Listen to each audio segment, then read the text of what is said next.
नमस्कार, 11 स्पेशल देख रहे हैं आप। आपके साथ हूं मैं राजदा। नीति आयोग की टीम के साथ झारखंड के मुख्यमंत्री हेमंत सोरेन की अहम बैठक हुई। 3 घंटे चली बैठक में राज्य के अहम विषयों पर चर्चा हुई और इसमें डीवीसी, बकाया रॉयल्टी, नक्सलवाद और साथ ही कई अहम मुद्दे उठे। सीएम ने सार्थक परिणाम निकलने की उम्मीद जताई है। 22 विषयों पर विशेष रूप से चर्चा की गई।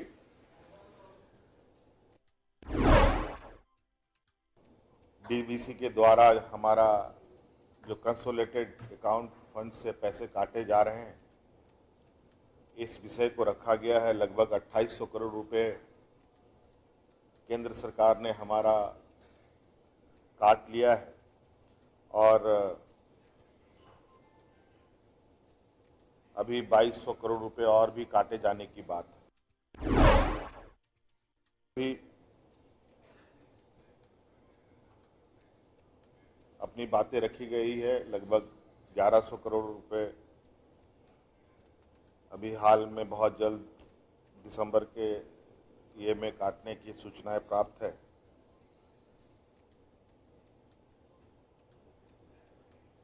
इस विषय पर आगे का समाधान डीवीसी को लेकर जब तक ना निकले, इस विषय पर तब तक इस पैसे का काटना केंद्र सरकार बंद करे, ये आग्रह हम लोगों ने किया है। सीसीएल कोल इंडिया कंपनी है। इन कंपनियों का राज्य सरकार को रॉयल्टी जो एड वैलोरम आधारित होता है वो नहीं देना, वासरी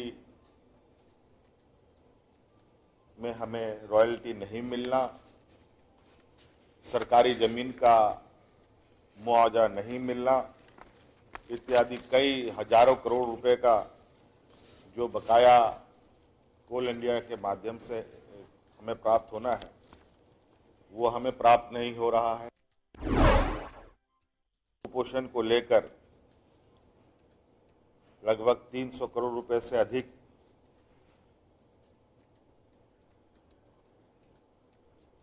का जो पैसे आवंटन का भी आग्रह हम लोगों ने किया है। राज्य में शैडो एरिया है, पलामू गढ़वा क्षेत्र, वहाँ जो अभी पाइपलाइन द्वारा पाइपलाइन द्वारा जो सिंचाई परियोजना है, उसको एआईबीपी में इंक्लूड करने का भी आग्रह हम लोगों ने किया है। बाद रामगढ़ के लिए आईएनडी की 600 करोड़ रुपए की जो परियोजना को स्वीकृत करने का भी अनुरोध हम लोगों ने किया है। दवाई में करीब 3 लाख छूटे हुए लोगों को जो प्रधानमंत्री आवास है, जो केंद्र सरकार ने जो पोर्टल बंद किया है, उसको खोलने का आग्रह किया गया है। वैक्सीन की उपलब्धता एडवांस में की जाए ताकि हम लोग की जो कैपेसिटी है, लगभग 3.5 से 4 लाख लोगों को प्रतिदिन वैक्सीनेट करने की राज्य सरकार की क्षमता है, जो मौजूदा 1.25 करोड़ 1.5 करोड़ के लगभग ही हम 1.25 लाख 1.5 लाख ही लगभग हम कर पा क्षेत्र में। उन क्षेत्रों में सोशियो इकोनॉमिक इम्पैक्ट असेसमेंट सर्वे कराने का भी आग्रह किया गया है। पता है कि इंडस्ट्री को लेकर सरकार ने नई पॉलिसी बनाई है और राज्य में नए उद्योग के साथ साथ छोटे उद्योगों को भी पुनर्जीवित करने का कार्य योजना तेजी से चल रहा है। लोगों ने कहा कि एसटी एससी एंटरप्रेन्योर को सीजीएसटी और अन्य तरह के टैक्स से में राहत दी जाए, ताकि पूर्वोत्तर राज्यों की भांति यहाँ के स्थानीय लोग भी व्यापार के क्षेत्र में आगे आ सके।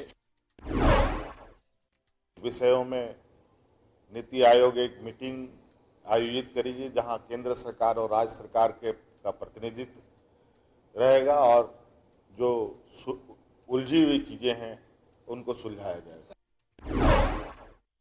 जिले थे, 13 जिले से काट कर 8 जिले कर दिए हैं, उसको हम लोगों ने बढ़ाने का आग्रह किया है। और जो लेफ्ट विंग डिस्ट्रिक्ट्स हैं, उसमें जो भारत सरकार की तरफ से जो राशि प्राप्त हो रही थी, उसका बहुत अच्छा परिणाम सामने आया है और बड़े पैमाने पर उन सब क्षेत्रों से नक्सली गतिविधि में कमी आई है। तो हमने कहा है कि इस योजना को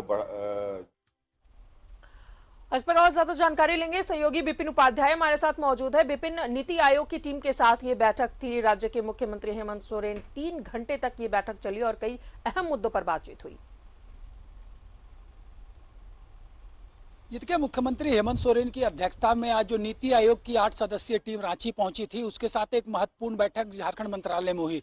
तकरीबन 3 घंटे तक चले इस बैठक में कई महत्वपूर्ण विषयों पर नीति आयोग के साथ झारखंड की सरकार ने चर्चा की है। सबसे बड़ी बात कि जिस तरह से डीवीसी लगातार झारखंड के खाते से पैसा काटते रह रहा है, जिसके तहत अब तक करीब 2800 करोड़ रुपए डीवीसी के बकाये का काटा जा चुका और अभी भी तकरीबन 2200 करोड़ रुपए जो है वो काटे जाने हैं। तो इसी को देखते हुए राज्य की सरकार ने आज नीति आयोग से ये आग्रह भी किया है कि इन तमाम ये जो बकाये पैसे हैं, इन्हें जब तक डीवीसी के साथ जो विवाद है वो सलटा नहीं लिया जाता है, तब तक ये पैसा जो है इसे नहीं काटा जाना चाहिए। और अगर कुल मिलाकर बात करें तो जिस तरह से तमाम चीजें आज उठाई गई है नीति आयोग की बैठक में, चाहे वो कोल इंडिया में जो बकाये रॉयल्टी की बात करें, जिसके तहत तकरीबन 1.5 लाख करोड़ रुपया झारखंड सरकार का बाकी है कोल कंपनियों के ऊपर, तो इस पर भी इस बात की सहमति बनी कि नीति आयोग बहुत जल्द कोयला मंत्रालय के साथ झारखंड की बैठक कराएगा और किस तरह से एक हल निकाला जा सके, इन तमाम बकायों को किस तरह से झारखंड को दिलाया जा सके, इस पर पहल की जाएगी। इसके अलावा कई जो महत्वपूर्ण योजनाएं केंद्र की तरफ से चलाई जा रही है, उस पर भी झारखंड ने कई सुझाव दिए हैं। जिस तरह से पीएम आवास को लेकर पोर्टल बंद हो चुका है, उस पोर्टल को चालू करने के लिए मुख्यमंत्री ने आग्रह किया है नीति आयोग की टीम के साथ। और सबसे बड़ी बात, नक्सल के क्षेत्र में भी आज की इस बैठक में चर्चा हुई है। जो बातें आई है कि जिस तरह से पहले 13 अति नक्सल प्रभावित जो जिले झारखंड में हुआ करते थे, उसे घटा दिया गया है। तो उसे भी मुख्यमंत्री ने एक बार आग्रह किया गया है कि जो अति नक्सल प्रभावित इलाकों के लिए केंद्र की तरफ से योजनाएं चलाई जाती है, उसे 2 साल तक और जारी रखा जाए और साथ ही साथ जो जिन जिलों को नक्सल प्रभावित इलाकों से हटा दिया गया है, उन्हें फिर से शामिल किया जाए। तो आज जिस तरह से नीति आयोग के साथ मुख्यमंत्री की बैठक हुई है, उसके बाद मुख्यमंत्री ने जो प्रेस कॉन्फ्रेंस किया, उस प्रेस कॉन्फ्रेंस में मुख्यमंत्री ने एक उम्मीद जताई है कि ये जो बैठक में जिन बिंदुओं को आज झारखंड की सरकार ने नीति आयोग के समक्ष रखा है, उस पर एक सार्थक प्रयास किया जाएगा। और साथ ही साथ जिस तरह से अगर बात की जाए कि जीएसटी को लेकर, जीएसटी का जो बकाया झारखंड का है, उस पर इस बात को लेकर नीति आयोग की बैठक में चर्चा जरूर हुई, लेकिन ये एक बात तय हुई कि 17 तारीख को जीएसटी काउंसिल की बैठक लखनऊ में प्रस्तावित है। तो उस बैठक में बहुत कुछ इसका हल निकाला जा सकता है, इसलिए जीएसटी काउंसिल की बैठक के बाद नीति आयोग जीएसटी के मुद्दे पर झारखंड से कुछ बात करेगा। और जिस तरह से मुख्यमंत्री ने आज उम्मीद जताई है कि संघीय व्यवस्था जो देश की सबसे खूबसूरती है, तो संघीय ढांचे पे किसी तरह का चोट ना पहुंचे, इसको लेकर केंद्र को भी तत्पर रहना होगा और राज्य भी ये प्रयास करेगा कि संघीय ढांचा जो है वो यहाँ पर मजबूत रहे। तो कुल मिलाकर कहा जा सकता है कि एक प्रेजेंटेशन झारखंड की तरफ से नीति आयोग के समक्ष रखा गया है और उम्मीद की जा रही है कि नीति आयोग तमाम बिंदुओं पर पहल करेगा और जो ग्रीवांसेस झारखंड की तरफ से रखे गए हैं उसे पूरा किया जाएगा। आज की अगर बैठक की बात करें तो राज्य की तरफ से राज्य के वित्त मंत्री डॉक्टर रामेश्वर उरांव के अलावा मुख्य सचिव सुखदेव सिंह के साथ साथ जो अन्य विभाग के अधिकारी थे वो भी मौजूद थे और तकरीबन 20 से 22 विषयों पर आज की इस बैठक में चर्चा हुई है। विभिन्न तमाम जानकारियों के लिए तो मुख्यमंत्री हेमंत सोरेन की अध्यक्षता में नीति आयोग की 8 सदस्यीय टीम के साथ ये अहम बैठक, लगभग 3 घंटे तक ये बैठक चली और कई अहम मुद्दों पर बातचीत भी हुई है। इस दौरान राज्य के मुख्यमंत्री हेमंत सोरेन ने सार्थक रिजल्ट, जो परिणाम आने हैं, उसकी भी बात कही है।